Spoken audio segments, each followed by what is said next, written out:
Yasin Habibillah Salatullah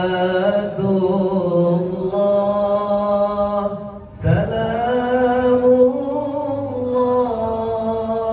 Ala Taha Rasulillah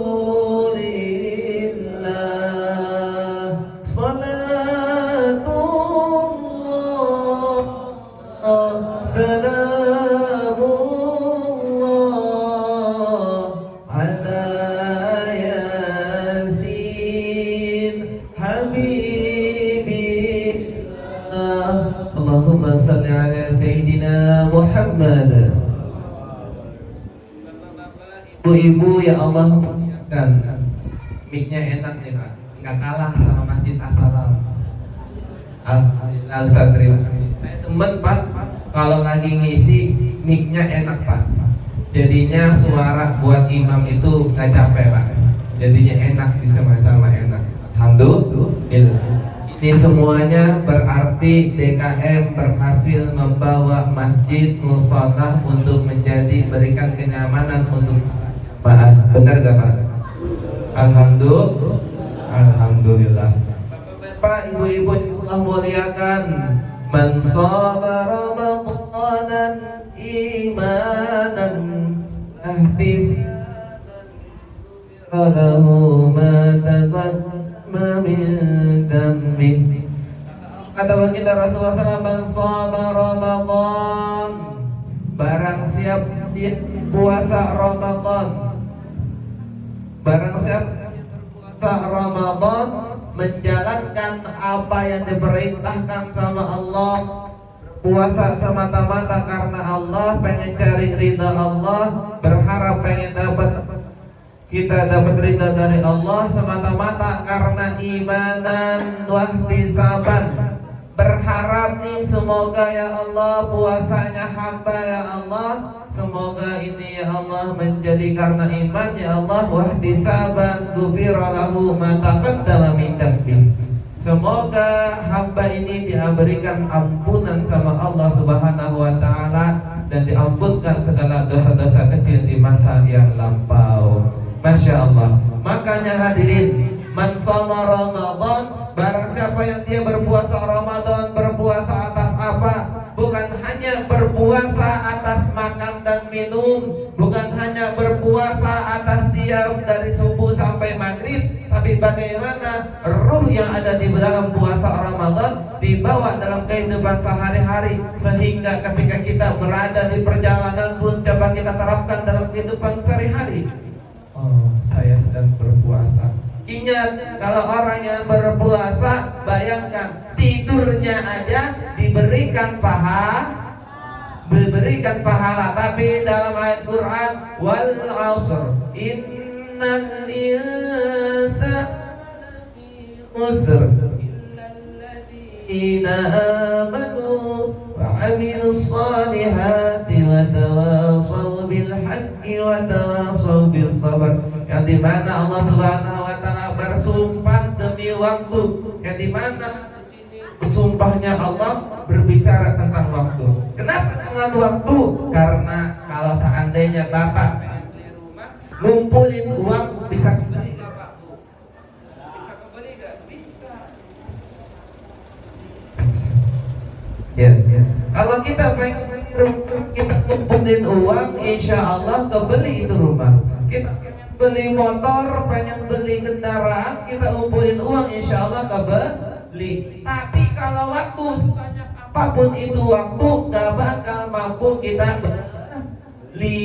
Yang ada nanti ketika kita berjumpa sama Allah, semuanya akan dipertanggungjawabkan ketika kita di masa hidup.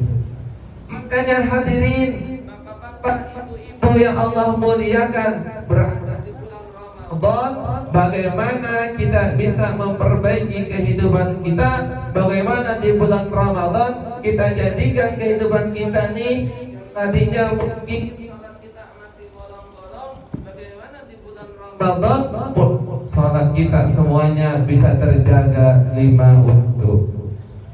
Tadinya kita jarang-jarang membaca Al-Quran, karena di Ramadan maka kita jadi lebih rajin dalam membaca Al-Quran, dalam membaca Al-Quran. Karena bapak-bapak, ibu-ibu yang Allah muliakan, ketika kita berada di bulan Ramadan, tapi ketika kita menyia-nyiakan Ramadan, Pak, kita Ramadan gak pernah tahu ini Ramadan yang pertama atau yang terakhir. Mungkin dalam hitungan hari kita udah berapa hari. Tapi kalau seandainya berbicara tentang usia, mungkin bapak-bapak tahu, kullu nafsin dha'iqatul maut. Itu kalau mati, kematian datang sama kita, gak kenal namanya waktu, gak kenal namanya usia, gak kenal di saat kita lagi ngapain. Ketika datang itu kematian, malaikat Israel datang, maka semuanya tidak akan bisa lagi ditunda, tidak akan bisa lagi kita undur, nggak akan bisa lagi kita tahan-tahan, kita nego sama Israel, nanti dulu, nanti nggak bisa Pak. Saatnya itu datang, maka di saat itulah kita akan mempersiapkan diri kita. Pertanyaannya, ketika nanti kita ingin berjumpa sama malaikat, ketika kita ingin berjumpa sama Allah Subhanahu wa Ta'ala, kita ingin meninggal memilih dalam keadaan seperti apa?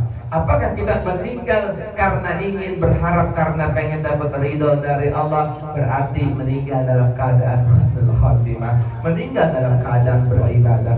Akan tetapi semuanya ini tergantung kebiasaan kita. Kalau orang yang sering baca Quran, insya Allah meninggalnya sering baca Al-Quran. Barang siapa orang yang sehari-harinya baca, menjalankan sholat 5 waktu, maka insya Allah meninggal dalam keadaan husnul khatimah. Barang siapa yang meninggal, barang siapa kehidupannya dia selalu diiringi dengan puasa, maka insya Allah meninggal dalam keadaan berpuasa. Masya Allah, Masya Allah. Bapak-bapak, ibu-ibu yang Allah muliakan, mungkin fisik boleh tua, tapi semangat nggak kalah daripada anak muda. Bener Pak Bu? Makanya bapak-bapak, ibu-ibu yang Allah muliakan, ketika kita datang semata-mata karena dapat ridho dari Allah, maka kita semangat, kita jadi termotivasi, kita jadi berlomba-lomba untuk menjadi lebih baik. Karena apa? Kita nggak pernah tahu. Semoga Ramadan ini menjadi Ramadan yang lebih baik daripada yang sebelumnya, dan semoga Ramadan ini menjadi Ramadan yang penuh berkah untuk kehidupan di masa yang akan datang kita. Keluarga kita dipanjangkan umur, keluarga kita diberikan keberkahan, keluarga kita diberikan kesehatan. Karena bapak-bapak, ibu-ibu yang Allah muliakan, yang banyak belum tentu berkah, tapi yang berkah insya Allah bisa bermanfaat untuk banyak. Maka berdoa sama Allah, semoga kehidupan kita diberikan keberkahan sama Allah Subhanahu wa Ta'ala. Semoga kehidupan kita diberikan anugerah dari Allah Subhanahu wa Ta'ala. Semoga kehidupan kita diberikan nur cahayanya baginda Rasulullah Sallallahu Alaihi Wasallam. Bulan Ramadan menjadi bulan yang penuh dengan kebaikan untuk kita semuanya, wabil khusus untuk kita dan keluarga, anak, istri tercinta kita. Semoga yang sedikit ini dapat bermanfaat, dan semoga amalan yang terbaik adalah amalan yang dijalankan dalam kehidupan sehari-hari. Setelah didengar, jangan lupa disimpan. Setelah disimpan, jangan lupa dipraktekkan. Sekian dari saya. Assalamualaikum warahmatullahi wabarakatuh.